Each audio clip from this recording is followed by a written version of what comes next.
Hi everyone, this video is about the poem Follower. It won't tell you everything you need to know about the poem, but it will give you a few key ideas of some meanings, methods, and poems you could compare Follower to. Remember, you'll need coloured pens, a highlighter, and your copy of the poem. There's one linked in the comments below if you don't have yours. So pause the video, go and find those three things, please. Now you're ready to start. Let's turn to page 17 of our anthology and find the poem Follower. I'm going to tell you a simple summary of the poem. I want you to pause the video and write it down at the top of your page.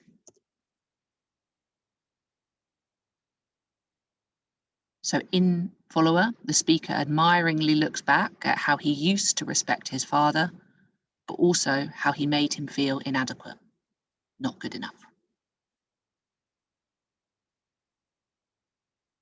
Now you've got that summary, I want you to read the poem all the way through and think about where you see any of the ideas in action.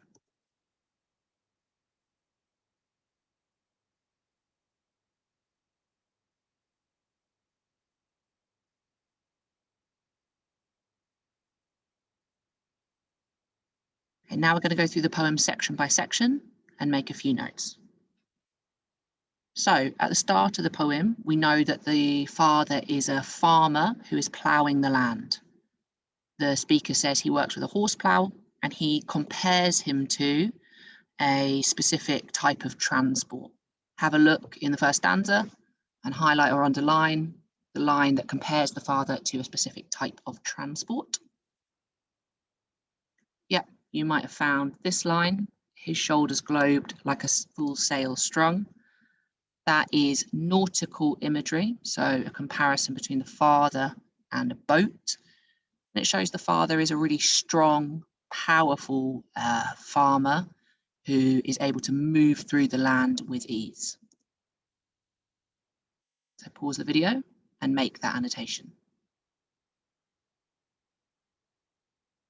Equally, in the second half of the stanza, we hear that between the different parts of the land, the horse is straining at the clicking tongue of his father.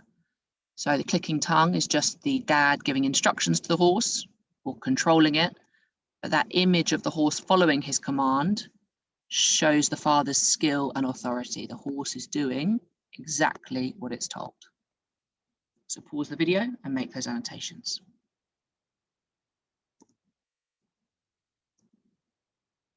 Next up, we get some more details about the father.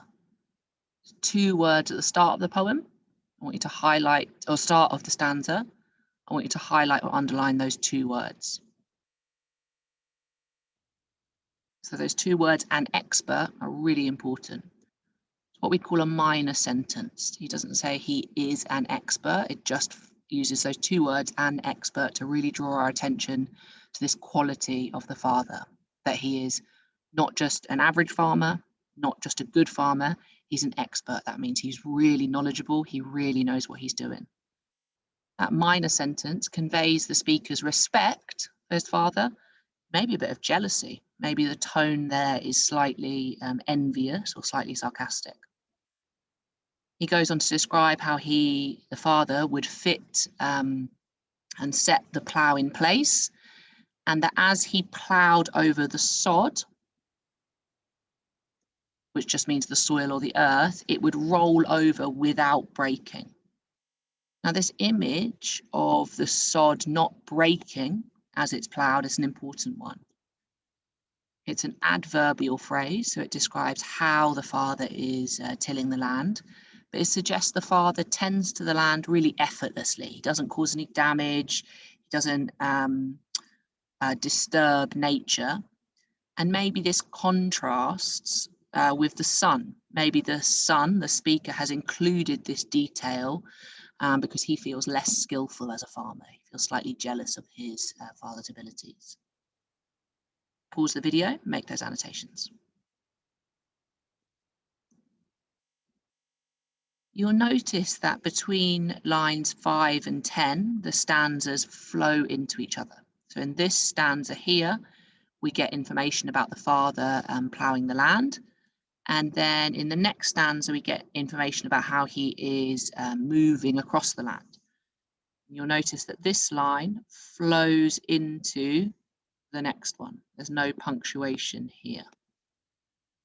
Think in your head, if you remember the device where one line flows into the next without punctuation at the end. If you said enjambment, you're correct. The way this line flows into the next reflects the father's ongoing effort tending to the land. It's a continuous process. He doesn't stop, he keeps going. It shows perhaps that he's very dedicated. In this next stanza, it's interesting the way the father approaches his job. The poet tells us that his eye narrowed and angled at the ground, mapping the furrow exactly. That means he's looking very, very carefully at the floor and he's mapping his path exactly. He doesn't take any risks. He's got very high standards. He's got a very clear plan. And narrow that image of his eye narrowing and angling. I want you to underline that line. I want you to think, how might that link to his approach to parenting? You might have said something like the image of the father carefully scrutinizing, that just means looking at the ground, suggests that he's precise and controlling as a farmer, but also maybe as a father as well. So pause the video and make those annotations now.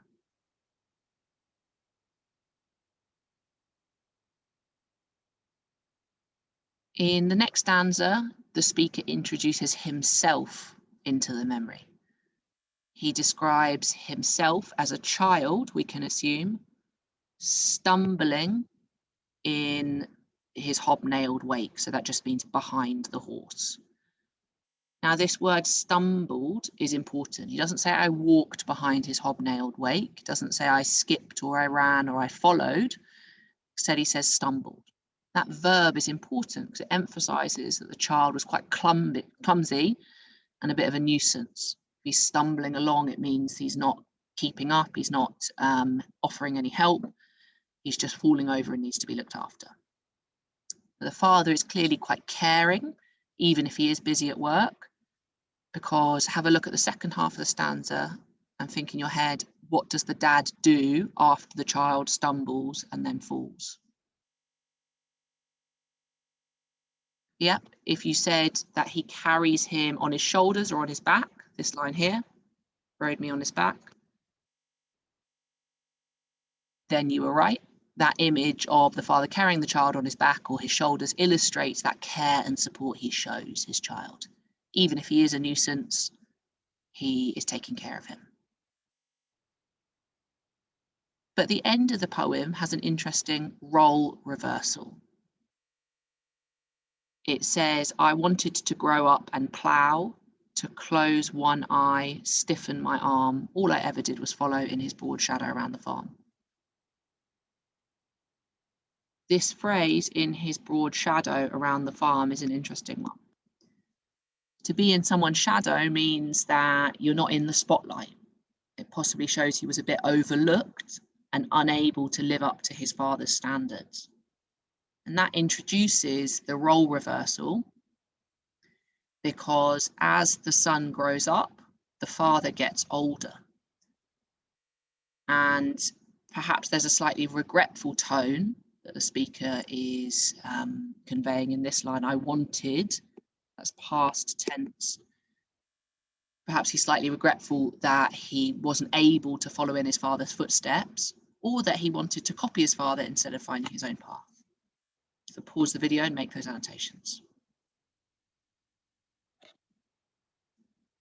So the role reversal was fully realized by the end of the poem. The speaker acknowledges that he was a nuisance, tripping and falling. And that list of verbs, tripping, falling, and yapping, shows how helpless and useless, maybe annoying, the son was as a child. That yapping is something dogs do, that kind of annoying barking sound. But at the end of the poem, we get the role reversal, because now it's not the speaker who is tripping, falling, and yapping, but instead it is the father. And that role reversal, but today it's my father who keeps stumbling behind me, demonstrates the change in the parent-child relationship. The parents become the ones who need care, protection, and guidance. And that's not always something that the speaker is prepared to give. We don't know for sure if he's happy about it, if he's going to support his father in the way his father supported him, whether his relationship with his father was good enough for him to do that freely and happily. So pause the video, make those annotations now. Finally, you might be thinking of which poems you could compare with follower. You need a poem with a memory of a parent or a family member, maybe a sense of admiration or appreciation, or maybe a sense of pain at that family member being gone or being different. Think in your head which poems you could compare to. Yeah, you might have said Climbing My Grandfather, because both speakers have powerful yet painful memories of loved ones. Or you might have thought Before You Were Mine, because both speakers admire yet feel disconnected from their parent. I hope that's helpful. Looking forward to seeing your annotations. Send me an email if you've got any questions.